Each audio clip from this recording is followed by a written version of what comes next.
Boa noite, gente! Voltamos à nossa escola de liderança depois de um mês maravilhoso, onde colocamos a família, né? Deus, a família, a igreja, tem sempre a sua importância e nós separamos o mês de maio, né? Foi um mês assim maravilhoso.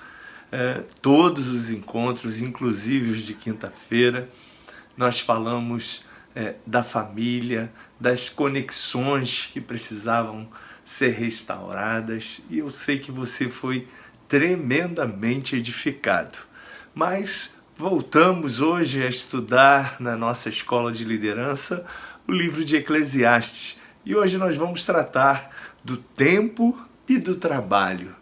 Isso está lá no capítulo 3 em diante, né? Mas antes, eu quero orar e pedir ao Espírito Santo para que derrame sobre nós das suas bênçãos, da sua revelação e do seu conhecimento. Pai, no nome de Jesus, nós queremos, Pai, neste momento, que o Espírito Santo, depois de louvarmos o Teu nome, depois de semearmos, depois de ouvirmos canções que nos falaram tremendamente, nós queremos, Senhor, ouvir a Tua palavra e refletir tudo quanto o Senhor tem estabelecido como princípio para nós. Portanto, fala conosco, no nome de Jesus. Amém. Graças a Deus. Como você já sabe, o livro de Eclesiastes, né, nós estamos tratando aí de assuntos tremendamente abençoadores para a nossa vida, para a nossa caminhada cristã. E nesse livro, hoje, no capítulo 3, né, o pregador, né, está nos ensinando algumas coisas importantes, né, e Salomão, né, ele vê algo acima do ser humano. Ele vê um Deus que está no controle do tempo, gente. Graças a Deus. E que equilibra a vida, né? Então, para a gente ganhar tempo, já quero lembrar a você vai ler todo o capítulo 3 de Eclesiastes, né? E Salomão está dizendo isso para a gente, que ele vê algo dentro do ser humano que o une a Deus, né? A eternidade no seu coração. Ele vê dentro do ser humano, né, os problemas, as dificuldades, né, e ele revela tantas coisas importantes.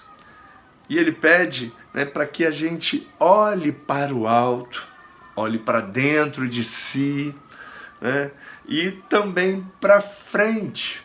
E que a gente, nesse capítulo 3, a gente olhe também para tudo que está ao nosso redor e consideremos o tempo, gente, a eternidade e tudo que diz respeito a cada um de nós. Olhar para o alto. Isso está lá em Eclesiastes do capítulo 3, do versículo 1 até o versículo 8. Ele manda a gente perceber, né, o tempo e as estações, e eles são parte normal da vida, onde nós vamos encontrar ali algumas coisas relevantes. Não apenas no mundo, gente, que a gente vê tempos e estações, como também há dentro desse tempo e das estações a providência de Deus, né, que prevalece na nossa vida. Deus, nesse tempo, nessas estações, em tudo que diz respeito a nós, Deus tem um propósito.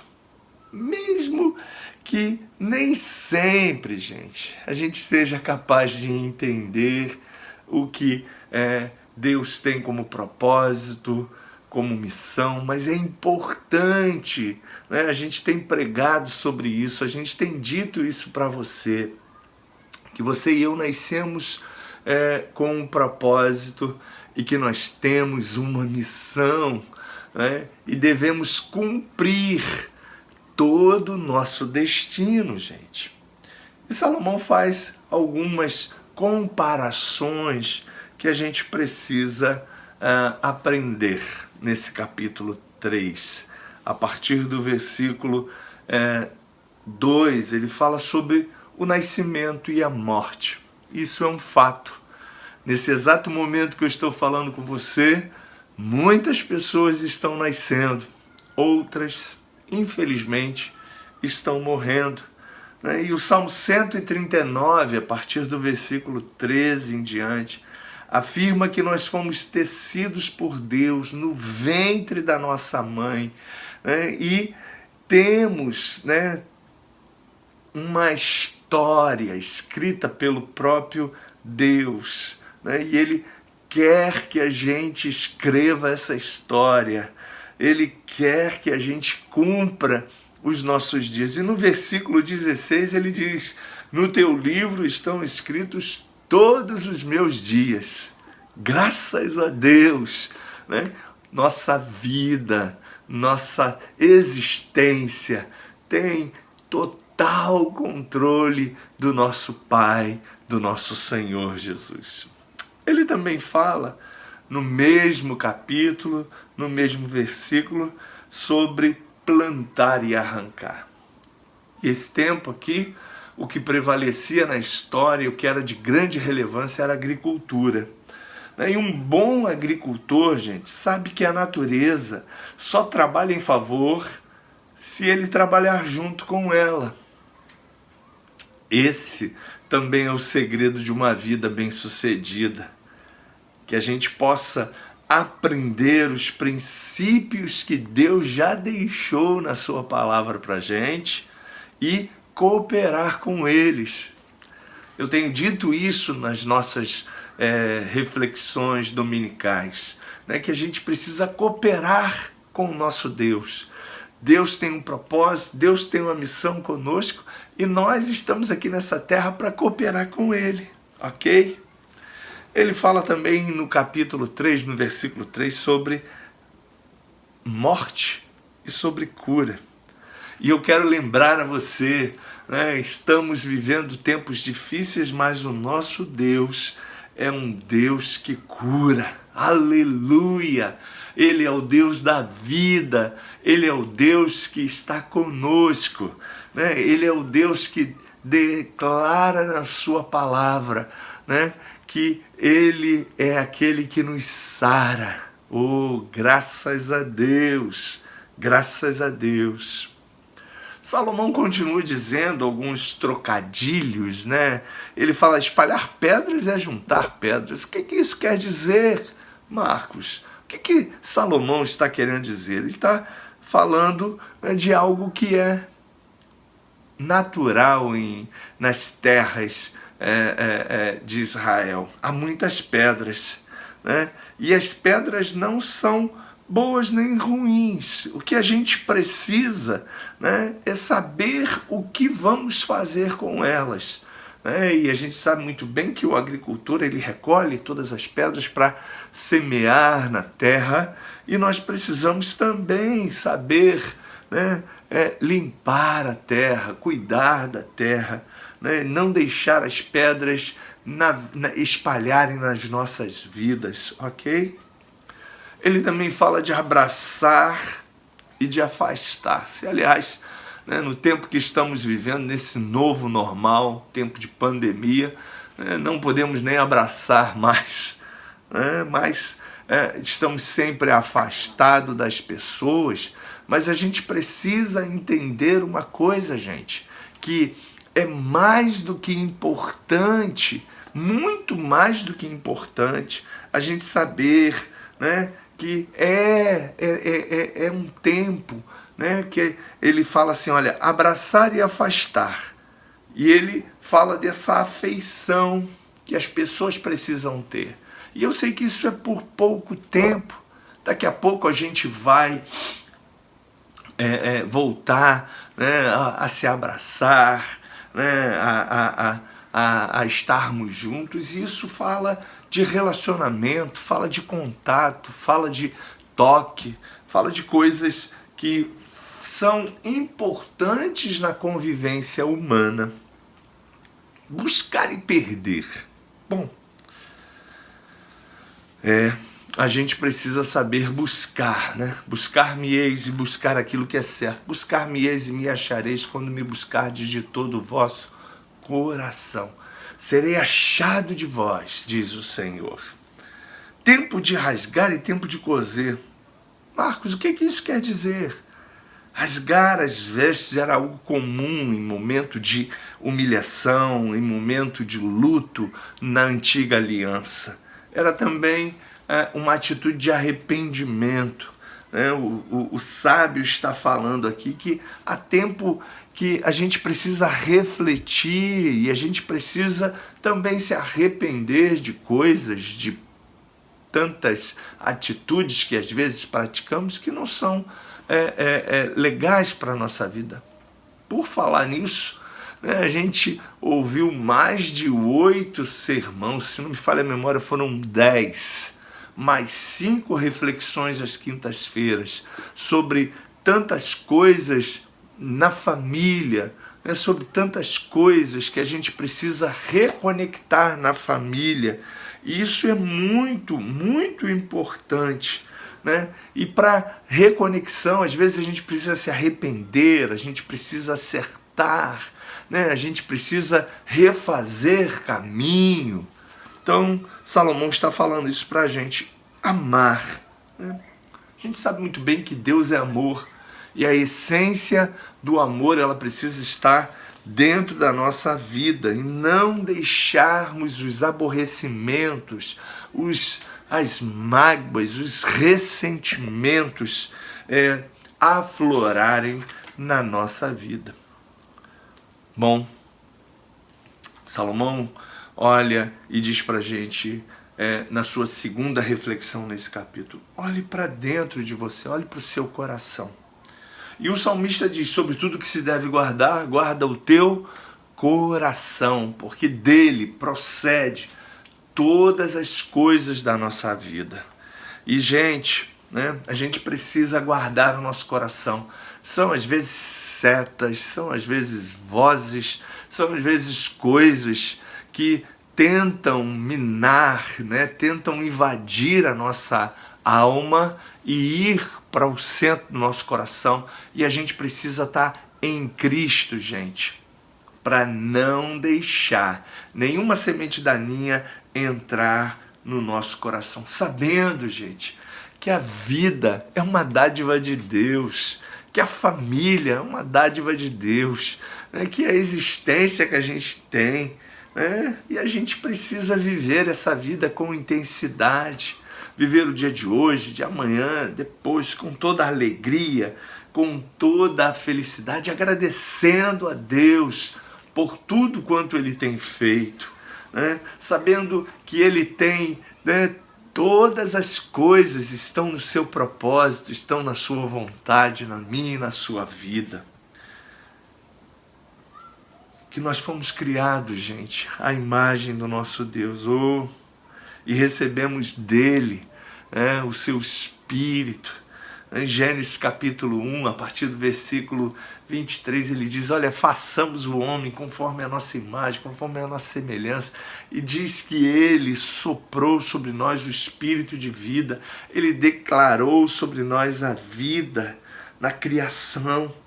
E, gente, a gente precisa valorizar tudo isso que está no nosso espírito e vivermos a vida com alegria, com prazer, em vez de nos queixarmos que não temos. Vamos desfrutar aquilo que temos e vamos agradecer pelo dia de hoje, agradecer pela semana, agradecer por tudo quanto o Senhor tem feito por nós, pela sua bondade, pela sua graça, pela sua fidelidade, pelo seu amor incondicional. Não se queixar, gente. São alguns princípios que a gente aprende com Salomão aqui nesse texto. A não se queixar. Eu aprendo 4 coisas aqui com ele. A me manter uma pessoa alegre dentro do meu lar, procurando fazer com que todo o nosso ambiente seja um ambiente de alegria. Contar as minhas bênçãos. Pastor, o senhor não tem dificuldades, não tem lutas? Gente, vamos contar as bênçãos. Esquecendo das coisas que para trás ficam, vamos procurar o nosso alvo, sabendo que as bênçãos, né, nos trazem alegria, nos trazem gozo, nos trazem paz. Então vamos contar as bênçãos. E isso vai transformar toda a nossa vida em um resultado positivo, gente. Olhar adiante. E com esse terceiro tópico, eu quero concluir o capítulo 3. A gente precisa entender que nós temos um início, um meio e já temos em Cristo, né, o nosso destino eterno. Mas a gente precisa olhar adiante. E a gente precisa, como esse cristão, né, sabendo que Deus está no controle de todas as coisas, todas, tudo que você possa imaginar, Deus não perdeu o controle. Deus tem o controle do tempo, Deus tem o controle das coisas e está cumprindo todo o propósito. Aliás, estamos vivendo tempos escatológicos. A palavra de Deus, mais do que nunca, está se cumprindo piamente na humanidade, no planeta, né, em todos os acontecimentos. Gente, e mais do que nunca isso é evidente para a gente continuar olhando para Jesus, né, olhar adiante, saber que Ele é o autor e o consumador da nossa fé. E como salvos que somos em Cristo, você pode levantar as suas mãos aí e agradecer a dádiva da salvação. Efésios capítulo 2 diz que pela graça sois salvos, mediante a fé. Isso não vem de vós, é dom de Deus. Oh, graças a Deus, esse presente que Ele nos deu. E como pessoas salvas pela fé em Cristo, saber que toda a nossa vida, presente e futura, está como líquida e certa, já estabelecida pela obra consumada da cruz de Cristo por cada um de nós. Aleluia! Aceitemos então todo o nosso projeto, todo o nosso propósito de vida e desfrutemos, gente, de tudo quanto Deus tem para cada um de nós.